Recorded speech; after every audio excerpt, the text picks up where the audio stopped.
And మార్కెట్లో మీరు ఒక 20 years నుంచి ఉన్నా సరే, లేదా ఒక 1 or 2 months బ్యాక్ మీరు ఇన్వెస్టింగ్ కోసం వచ్చినా సరే, మీరు డెఫినెట్గా వినుండే రేషియో PE రేషియో. సో ఇక్కడ PE రేషియో అంటే అర్థం ప్రైస్ టు ఎర్నింగ్స్ రేషియో అని. సో ఈ ప్రైస్ టు ఎర్నింగ్ రేషియో అనేది మనకి ఏం చెప్తుంది అంటే, కంపెనీ దాని యొక్క ఎర్నింగ్స్, తను సంపాదిస్తున్న ప్రతి రూపాయిని మన యొక్క షేర్ ప్రైస్ ఏదైతే ఉంటుందో దాంతో కంపేర్ చేసుకున్నప్పుడు మనకి ఈ ఓవరాల్గా ఆ స్టాక్ కి సంబంధించి ఒక డెసిషన్ వచ్చే అవకాశం ఉంటుంది. అండ్ ఈ PE రేషియో ఫార్ములాని మనం చూసినప్పుడు, PE ratio is the ratio of share price to the earnings. So మనకి కంపెనీ ఏదైతే మనకి షేర్ ప్రైస్ ఉంటుందో దాన్ని ఎర్నింగ్స్ తో కంపేర్ చేసేటప్పుడు మనం ఈ మెథడాలజీని వాడతాం. అండ్ ఇక్కడ మీరు చూసినట్లయితే షేర్ ప్రైస్ అనేది ఒక 100 రూపాయలుగా ఉందని మనం అనుకుంటే, ఎర్నింగ్స్ అన్నవి 20 రూపీస్గా ఉన్నాయి పర్ షేర్. సో ఇలా మనం చూసినప్పుడు ఆ కంపెనీ యొక్క PE రేషియో అనేది 5గా మనం డిసైడ్ చేస్తాం. అండ్ అదే ఒక కంపెనీ యొక్క షేర్ ప్రైస్ అనేది 100గా ఉండి, కంపెనీ యొక్క పర్ షేర్ ఎర్నింగ్ అనేది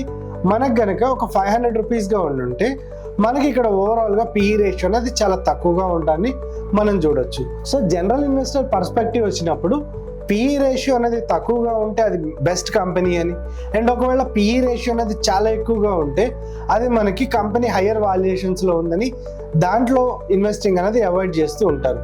సో ఇలా మనం కంపేర్ చేసుకోవాల్సినప్పుడు మనం ఏ కంపెనీని సెలెక్ట్ చేస్తున్నాము, అండ్ కంపెనీ యొక్క సెక్టార్లో ఉన్న అన్ని సెక్టోరియల్ గ్రూప్స్ ఏవైతే ఉంటాయో, ఆ కంపెనీ యొక్క పీర్ గ్రూప్ ఏదైతే ఉంటుందో దానితో కంపేర్ చేస్తున్నప్పుడు PEs ఎలా ఉన్నాయి, అండ్ దాని యొక్క PEతో కంపేర్ చేసినప్పుడు ఇది తక్కువగా ఉందా లేదా అని కంపేర్ చేసుకోవడం ద్వారా మనం ఒక బెటర్ డెసిషన్కి ఎరవయ్యే అవకాశం ఉంటుంది. సో మనకి ఆపరేషన్ సింధూర్ జరిగినప్పుడు చూస్తాం, అప్పుడు మనం డిఫెన్స్ కంపెనీ యొక్క PEని చూసినప్పుడు జనరల్గా అది ఎక్కువ ఉండే అవకాశం ఉంటుంది.